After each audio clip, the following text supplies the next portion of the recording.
Welcome to HPM classes. Hope you all are doing well. Now we know what is disease and what is good health. अब हम ये भी जान लेते हैं कि डिजीज़ होती कैसे है, कितने टाइप की होती है और क्या क्या कॉजेज़ होते हैं, ठीक है, जिसकी वजह से डिजीज़ेस होती हैं।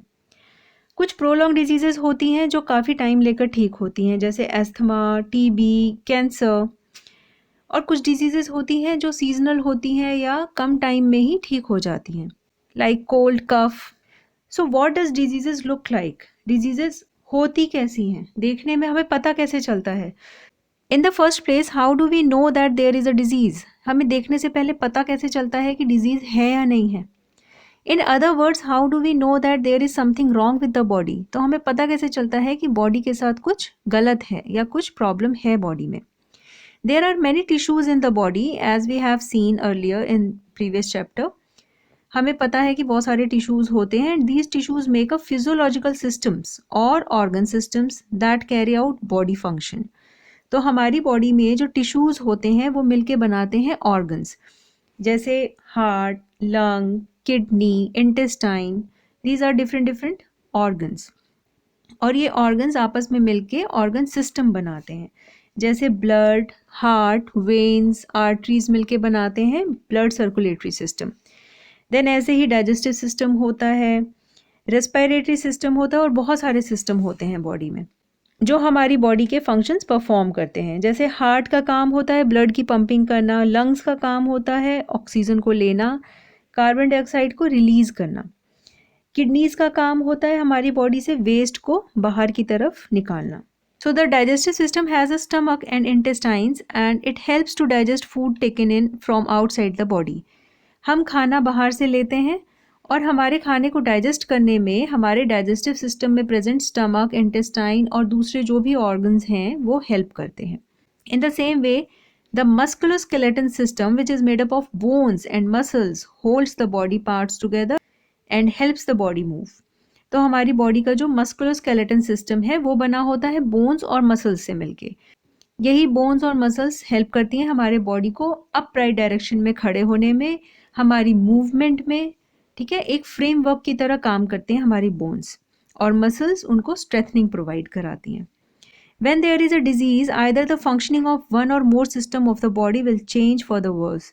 तो जब भी बॉडी में कोई डिजीज़ होती है तो कोई ना कोई सिस्टम की फंक्शनिंग में प्रॉब्लम आ जाती है, and these changes give rise to symptoms and signs of disease. तो यही चेंजेस जो होते हैं वो डिजीज़ के सिम्टम्स और साइंस शो करते हैं। अब सिम्टम्स क्या होते हैं? तो symptoms of disease are the things we feel as being wrong. जैसे अगर हमें ज़ुकाम हो रहा है, गले में प्रॉब्लम हो रही है, तो हमें लगता है ना कि कुछ तो प्रॉब्लम है। इन द सेम वे अगर हमें फीवर हो जाता है या हमें वॉमिटिंग होती है, लूज मोशंस होते हैं, तो हमें पता चल जाता है कि हमें कुछ प्रॉब्लम है। क्या है एग्जैक्टली, किस रीज़न से है, ये हमें नहीं पता होता, बट हमें ये पता चल जाता है कि body is giving some kind of indication that there might be some problem, and those indications are called as symptoms. So we have a headache, we have cough, we have loose motions, we have wound with pus. These indicate that there may be a disease, but they don't indicate what the disease is. These are all symptoms. ये सारे symptoms की category में आते हैं। हमें ये तो indication मिल जाता है कि कोई डिजीज़ है, बट एग्जैक्टली कौन सी डिजीज़ है इसका पता हमें नहीं चल पाता। उसके लिए we have to go to doctor and we have to tell them about the symptoms which we can feel. For example, a headache may mean just examination stress, or very rarely it may mean meningitis. Meningitis हमारे brain की एक disease है, ठीक है।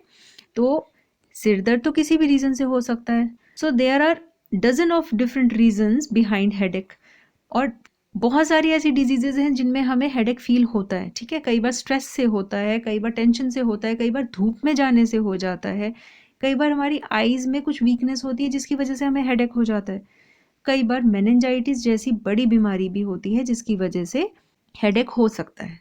These all are just symptoms जिनके basis पे हमें ये सिर्फ पता चलता है कि प्रॉब्लम है, बट क्या है ये हमें नहीं पता चलता.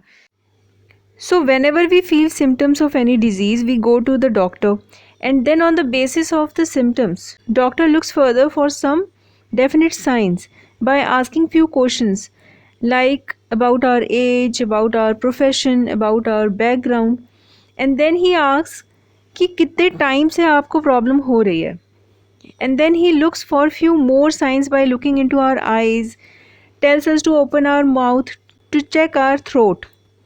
He checks our heartbeat, pulse. So these are the signs of diseases. Now on the basis of which he prescribed few laboratory tests like blood tests, stool tests, urine tests to find out the exact cause behind the disease. Test के basis पे ही किसी भी बीमारी का accurate कारण पता लग पाता है कि बीमारी के पीछे कोई कॉजल ऑर्गेनिज्म है या बीमारी किसी और वजह से है, और फिर फर्दर इलाज हो पाता है. तो in short we can differentiate between symptoms and sign just by saying कि सिम्टम्स वो इंडिकेशंस होते हैं जो एक पेशेंट खुद फील कर पाता है, और साइंस वो इंडिकेशन होते हैं जो एक मेडिकल प्रैक्टिशनर समझ कर बता पाता है. Hope this is clear to you. Now diseases में बी एक्यूट एंड क्रोनिक. ठीक है, तो क्या होती है एक्यूट डिजीजेज? वो होती हैं जो बहुत ही शॉर्ट टर्म के लिए, शॉर्ट पीरियड ऑफ टाइम के लिए होती हैं, they are called as acute diseases. और क्रोनिक डिजीजेज वो होती हैं जो प्रोलॉन्ग डिजीजेज होती हैं, लाइक मैंने पहले भी बताया था, कैंसर, एस्थमा, टीबी या डायबिटीज़ या कोई हार्ट से related problem, these are the chronic diseases. The manifestations of disease will be different depending on a number of factors. बहुत सारे ऐसे फैक्टर्स हो सकते हैं जिसके बेसिस पे डिफरेंट डिफरेंट डिजीज़ेज़ को डिफरेंट डिफरेंट कैटेगरीज में बांटा जा सकता है. Some diseases last for only very short period of time and these are called as acute diseases. We all know for experience that the common cold lasts only a few days. Common cold थोड़े दिन के लिए होता है, ठीक हो जाता है, तो उसे हम acute diseases की कैटेगरी में रखते हैं. इवन कोरोना के भी सिम्टम्स आते हैं, डॉक्टर्स देखते हैं, साइंस देखते हैं और फिर फर्दर टेस्ट कराते हैं, और जब कंफर्म हो जाता है तो with in few days patient ठीक हो जाता है, तो कोरोना भी एक्यूट डिजीजेस की ही कैटेगरी में आएगा. Other elements can last for a long time even as much as a life time and are called as chronic diseases. तो जो डिजीजेस किसी ऑर्गन में परमानेंटली चेंज ले आती हैं, ठीक है, जो डिजीजेस काफ़ी लॉन्ग टर्म के लिए चलती हैं, they are called as chronic diseases.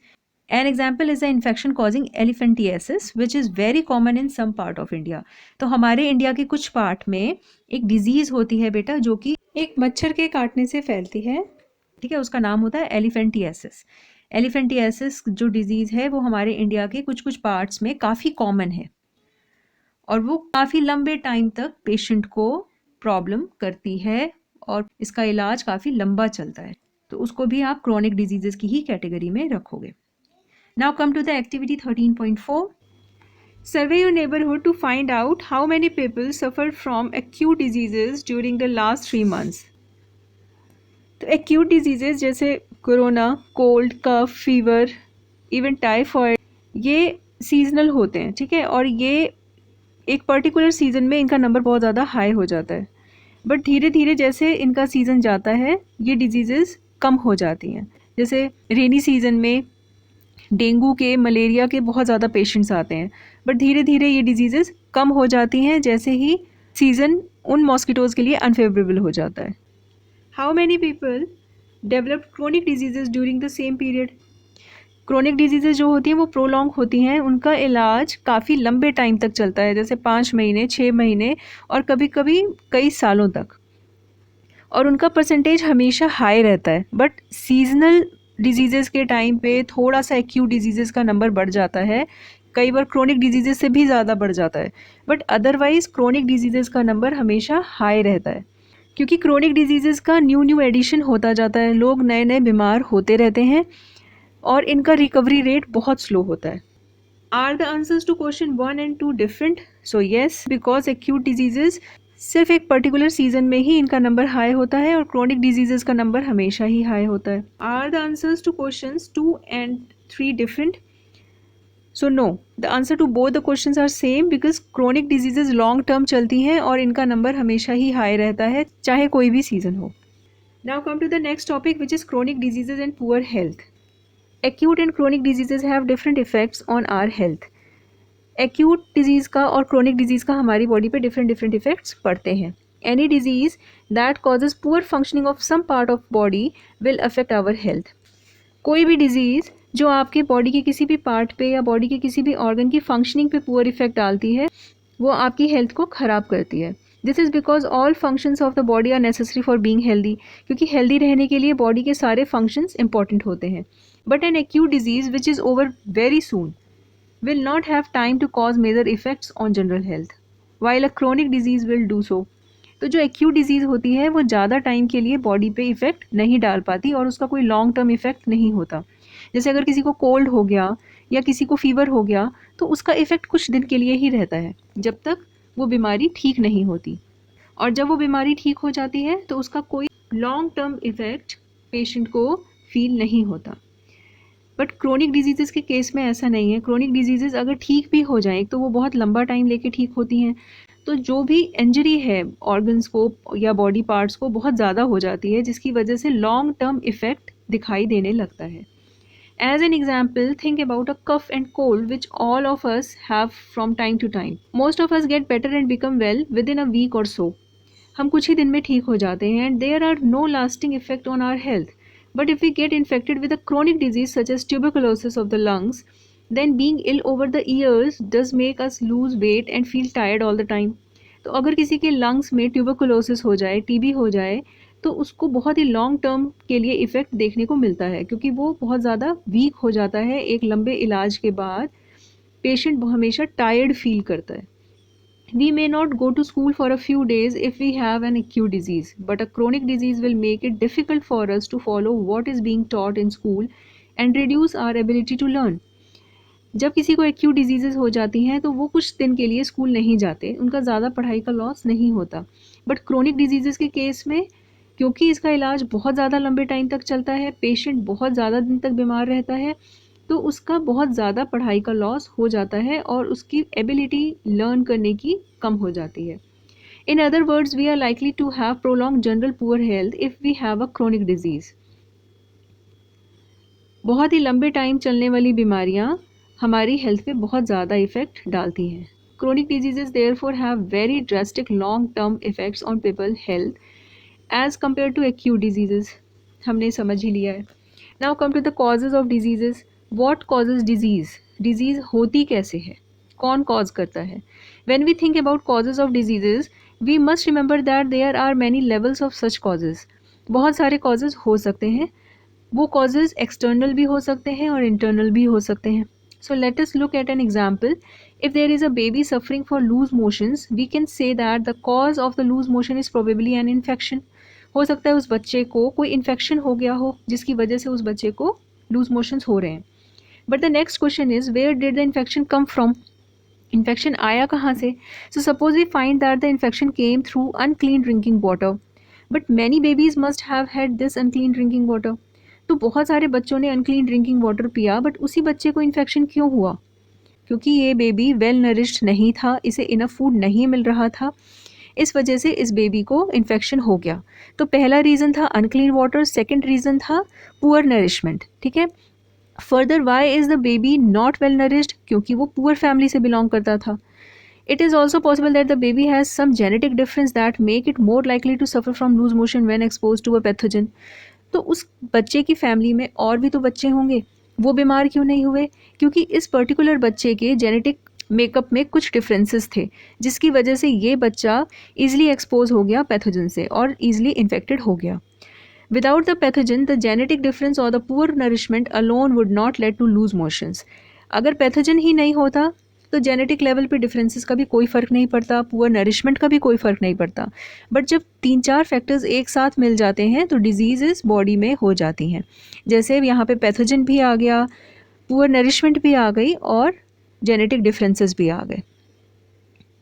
Y was there no clean drinking water for the baby? Perhaps because the public services are poor where the baby's family lives. क्योंकि वहाँ पे public services poor थी, वहाँ पे clean water की supply नहीं हो रही थी। सो पॉवर्टी और lack of public services become third cause of the babies disease. तो उस बच्चे की डिजीज़ के पीछे 4 रीजन्स हो गए। First one is pathogen, second one is poor nourishment, third one was genetic difference and fourth one was public service and poverty. तो इससे हमें ये कंफर्म हो गया कि किसी भी डिजीज़ के लिए कुछ इमीडिएट कॉजेज़ होते हैं, जैसे unclean drinking water, which has pathogen, और कुछ कॉन्ट्रीब्यूटिव कॉजेज भी होते हैं जो कि कॉन्ट्रीब्यूट करते हैं, like poor nourishment, genetic makeup, then your poor public services, then your economical background, ठीक है। और कुछ ऐसी डिजीजेज हैं जिसकी एक से ज़्यादा कॉजेज भी हो सकते हैं। Now the diseases can be infectious and non-infectious, and the causes also are infectious or non-infectious. So as we have seen, it is important to keep public health and community health factors in mind when we think about causes of diseases. जब भी हम disease के बारे में बात करते हैं, हम community health factors, public health factors के बारे में बात करते हैं, क्योंकि हमारी कम्युनिटी भी एक कॉजल रीज़न हो सकती है बीमारी के पीछे। It is useful to think of the immediate causes of disease as belonging to two distinct types. One group of causes is the infectious agents, mostly microbes or microorganisms. तो जहाँ पे भी माइक्रोब्स का इन्वॉल्वमेंट है किसी भी disease में, जहाँ पे डिजीज़ माइक्रोऑर्गेनिजम्स की वजह से हो रही है, वो एक इन्फेक्शियस डिजीज़ होती है, क्योंकि microorganisms can be present in the saliva, in the mucus of the patient, and whenever the patient sneezes or coughs, these microorganisms come in the contact of air, and then they can easily spread to the next patient. Diseases where microbes are the immediate causes are called as infectious diseases. This is because the microbes can spread in the community. पूरी की पूरी community में ये फैल सकते हैं। जैसे अगर किसी के घर में कफ कोल्ड है, तो अगर वो बच्चा छींक रहा है या खांस रहा है, तो धीरे धीरे पूरे परिवार को कफ कोल्ड हो सकता है। And the diseases they cause will spread with them, so these diseases can spread within the community. Now things to ponder, कुछ चीज़ें हैं जो हमें समझनी ज़रूरी हैं। First one is, do all diseases spread to people coming in contact with a sick person? क्या सारी बीमारियाँ एक बीमार पेशेंट के कॉन्टैक्ट में आने से फैल सकती हैं? What are the diseases that are not spreading? कौन कौन सी डिजीजेज हैं जो पेशेंट के कांटेक्ट में आने पे नहीं फैलती, और कौन कौन सी डिजीजेज हैं जो स्प्रेड होती हैं, वो भी हमें जानना ज़रूरी है। How would a person develop those diseases that don't spread by contact with a sick person? तो वो डिजीजेज जो सिक पर्सन के कांटेक्ट में आने से नहीं फैलती, वो एग्जैक्टली होती कैसे हैं? Mostly chronic diseases are not infectious because they are caused by some personal factors like cancer, which is caused by uncontrolled cell division in a particular part of the body, और diabetes और heart problems, ठीक है। ये सब personal level से होने वाली diseases हैं। You can also take an example of asthma, जहाँ पे कुछ जेनेटिक मेकअप में डिफरेंसेस होते हैं, या पर्सनल एलर्जी होती है, या फिर पेशेंट के ब्रोंशियल ट्यूब्स में श्रिंकिंग हो जाती है, जिसकी वजह से उसे सांस लेने में दिक्कत हो जाती है। But you can not get that infection just by touching the patient of asthma. On the other hand, there are also diseases that are not caused by infectious agents. Their causes vary. ठीक है, बहुत सारी ऐसी diseases होती हैं जो कि infectious agent से नहीं फैलती, और उनके रीजंस बहुत सारे हो सकते हैं।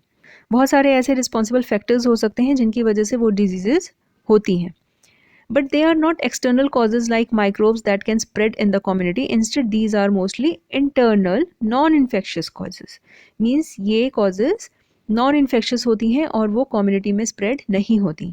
For example, some cancers are caused by genetic abnormalities. High blood pressure can be caused by excessive weight and lack of exercise. You can think of many other diseases where the immediate causes will not be infectious.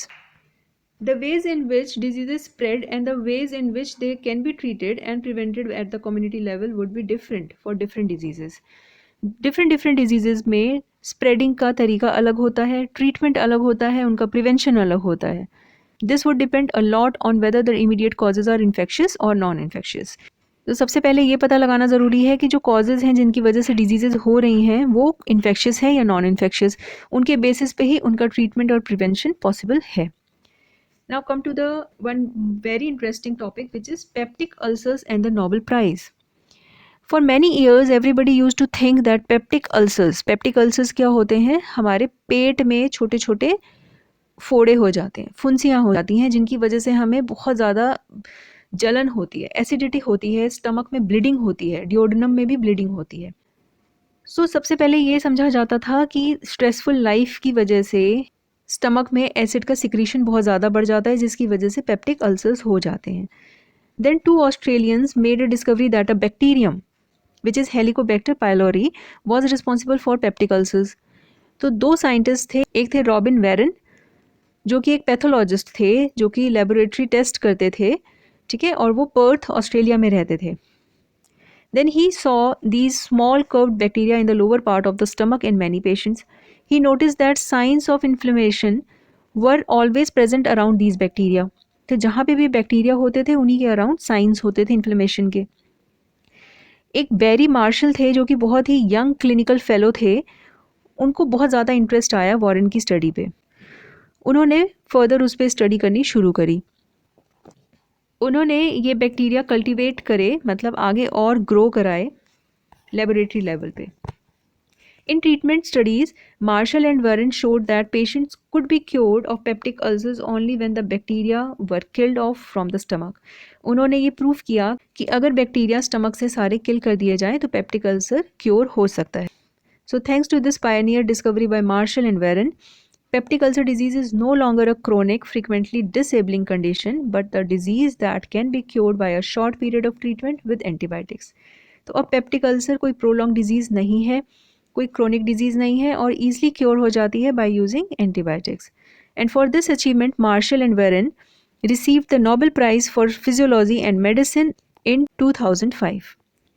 Now let's see few questions which I have given in your book. First one is, list any 3 reasons why you would think that you are sick and ought to see a doctor. If only one of these symptoms were present, would you still go to doctor? Why or why not? So the reasons only one would think that he or she is sick can be headache, cold or cough, loose motions. You can also write a name of symptom in comments which one can feel and need to go to doctor. So these indicate that there may be a disease but does not indicate what the disease is. So one should still visit the doctor for the treatment to know the cause of the above symptoms. So next question is, in which of the following case do you think the long-term effects on your health are likely to be most unpleasant? If you get jaundice, if you get lice, or if you get acne. Why? Here you can pause the video and can answer to this question in the comment section. So jaundice can cause long-term effect on our body. It is a chronic disease. It takes long time to be cured. It does not spread rapidly. It takes time to develop and also takes time to get cured, and rest too do not cause any long-term effect. Rest part of this chapter will be discussed in next video, in which we will see causal organisms behind infectious diseases and means of their spread. Till then, stay healthy. Thank you for watching the video. Have a nice day.